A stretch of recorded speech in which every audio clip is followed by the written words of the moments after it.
Assalamualaikum warahmatullahi wabarakatuh.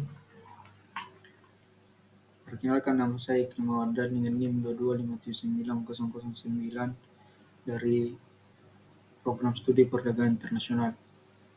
Baik, kali ini saya ingin mencoba menjelaskan mengenai teori neoklasik marginalis dalam analisis pasar monopoli.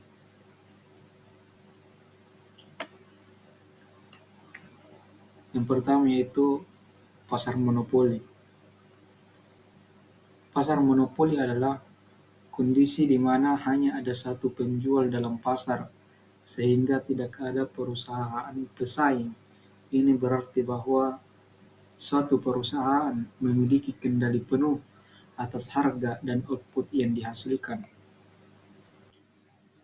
Dalam kondisi pasar monopoli, perusahaan-perusahaan tersebut memiliki kontrol penuh atas harga dan kuantitas barang atau jasa yang dipasok ke pasar. Adapun ciri-ciri pasar monopoli, yang pertama, hanya ada satu penjual. Hanya ada satu penjual atau pemasok tunggal yang menguasai pasar sehingga harga akan terbentuk langsung. Maksudnya penjual sebagai penentu harga atau price market atau price setter maupun pengontrol harga pasar. Kemudian selanjutnya tidak ada produk substitusi yang dekat.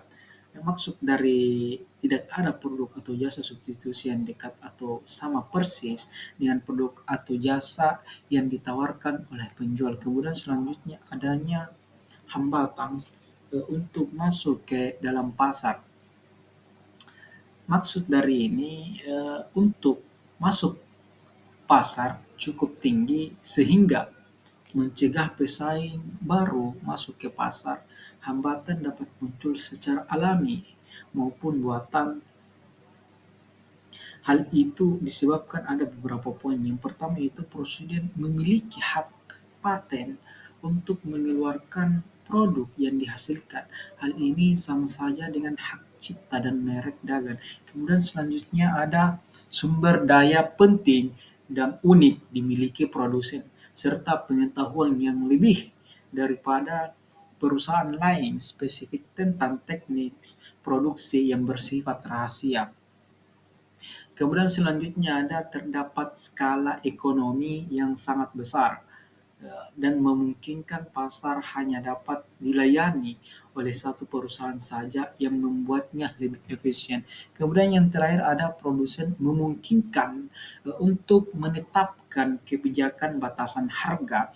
Kebijakan tersebut diatur agar perusahaan pendatang baru tidak ikut memasuki pasar.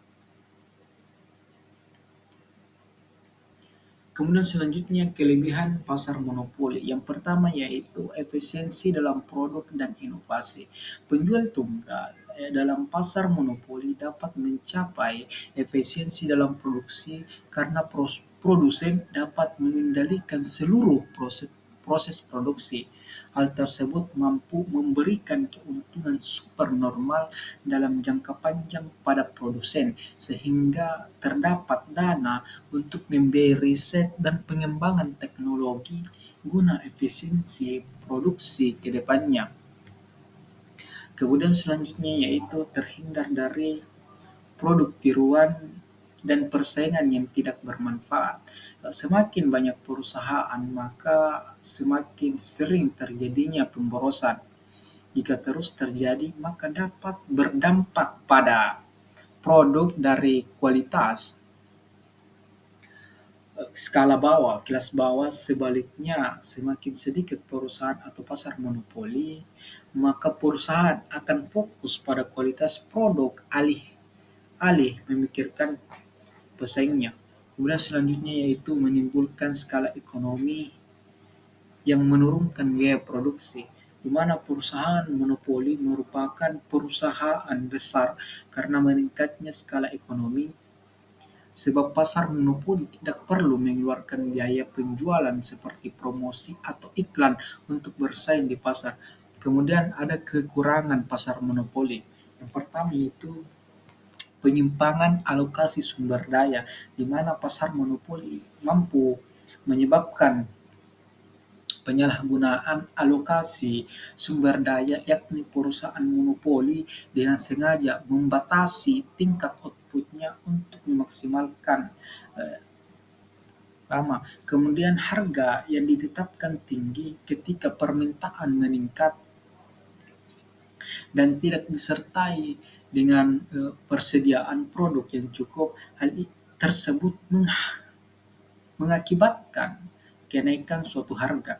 Kemudian ada ketidakadilan, di mana kecenderungan pasar monopoli untuk menetapkan harga kepada konsumen sehingga dalam jangka pendek maupun panjang perusahaan monopoli masih tetap mendapat keuntungan di atas normal. Kemudian yang ketiga yaitu ada mengurangi kesejahteraan konsumen. Biaya produksi komoditas harus dibayar oleh konsumen yang akan berakibat menurunnya tingkat kesejahteraan konsumen. Kemudian selanjutnya ada mm, memburuknya kondisi perekonomian dunia akibat tuntutan perdagangan bebas. Memang dapat meningkatkan efisiensi, tetapi tanpa disadari banyak perusahaan-perusahaan yang menjadi perusahaan monopoli alamiah. Hal tersebut dikarenakan saham tersebut dimiliki pihak swasta, guna perusahaan dapat memaksimalkan dana. Jika terus terjadi tanpa koordinasi yang baik, maka perusahaan-perusahaan pasar monopoli memiliki karakteristik yang membedakannya dari jenis pasar lainnya, sementara keberadaannya dapat memberikan beberapa keuntungan seperti efisiensi dalam produksi.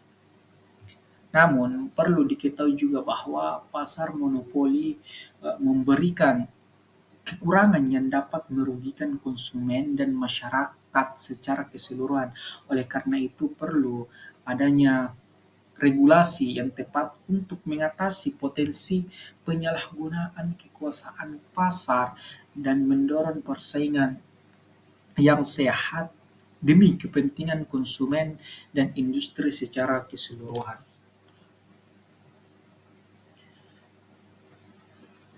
Kemudian selanjutnya ada analisis marginal. Eh,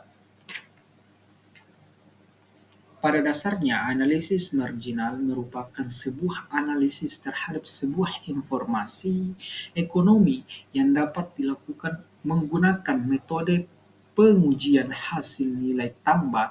Saat suatu variabel dapat meningkat, maka bisa menyebabkan peningkatan pada variabel-variabel yang lain. Analisis marginal merupakan pemeriksaan terhadap tambahan manfaat suatu kegiatan dibandingkan dengan eh, tambahan biaya yang dikeluarkan oleh kegiatan yang sama. Kemudian marginal mengacu pada fokus pada biaya atau manfaat unit atau individu berikutnya. Misalnya biaya untuk memproduksi satu widget lagi atau keuntungan yang diperoleh dengan menambah satu pekerjaan lagi. Kemudian perusahaan menggunakan analisis marginal sebagai alat pengambilan keputusan untuk membantu mereka memaksimalkan potensi keuntungannya. Kemudian poin penting dari analisis marginal selanjutnya itu ketika produsen ingin memperluas operasinya, baik dengan menambah lini produk baru atau meningkatkan volume barang yang diproduksi dari lini produk saat ini, maka analisis marginal mengenai biaya dan manfaat itu sangat diperlukan. Kemudian analis marginal juga dapat membantu dalam proses pengambilan keputusan ketika ada dua investasi potensial, namun dana yang tersedia hanya cukup untuk satu investasi. Dengan menganalisis biaya terkait dan perkiraan manfaat dapat ditentukan apakah satu opsi akan menghasilkan keuntungan lebih tinggi dibandingkan opsi-opsi yang lainnya. Kemudian selanjutnya pengaruh harga dan output. Dalam pasar monopoli, perusahaan dapat menentukan menekan harga dan output dengan mengontrol permintaan. Jika perusahaan ingin menjual lebih banyak, mereka harus menurunkan harga.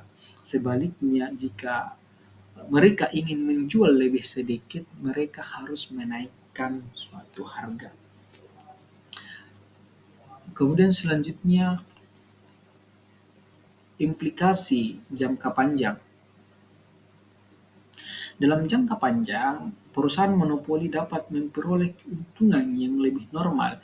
Ini karena mereka dapat menetapkan harga yang lebih tinggi daripada biaya rata-rata minimum, yang berarti mereka dapat memperoleh keuntungan yang lebih besar. Mungkin sekian dari presentasi ini. Kemudian kesimpulan dari materi ini yaitu analisis pasar monopoli menggunakan teori neoklasik marginal menunjukkan bahwa perusahaan monopoli dapat memanfaatkan posisi dominannya untuk mencapai keuntungan maksimum. Sekian dari presentasi pada materi kali ini, kurang lebihnya mohon dimaafkan. Assalamualaikum warahmatullahi wabarakatuh.